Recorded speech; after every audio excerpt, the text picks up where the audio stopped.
In today's video, I'm going to teach you how to use Docusign 5 minutes.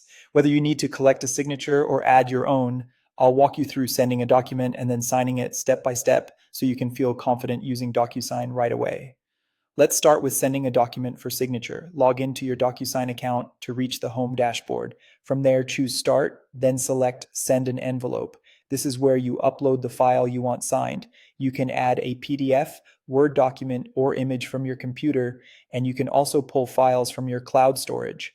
Before you move on, take a moment to confirm you've selected the correct version of the document and that the pages are in the right order. If you have supporting documents, attach them now so everything arrives together.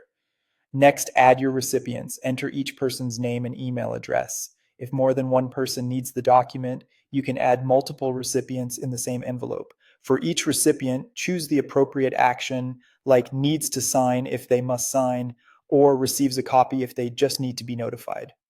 Keeping these roles accurate ensures the right people are prompted to take action. You can also customize the email subject and message to explain what you're sending and any context recipients need. Click next to open the tagging screen. Here you'll drag and drop fields onto the document such as signature, date signed, and text fields. Place each field exactly where it belongs and make sure it's assigned to the correct recipient so Docusign knows who needs to complete it. If a field must be filled in, mark it as required.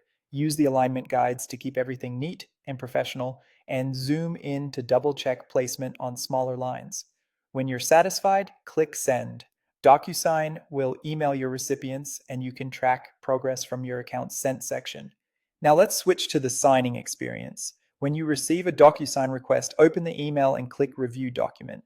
If you don't see it, check your spam or promotions folder. You'll be asked to agree to use electronic records and signatures. Select the box and click Continue. To sign, click the yellow Start tag to move through required fields. When you reach the signature field, adopt your signature, choose a style or draw your own, and apply it. Fill in any other required fields, and notice that the date field can auto-populate for you. When everything looks good, click Finish at the top or bottom of the page. You'll receive a confirmation and a copy for your record.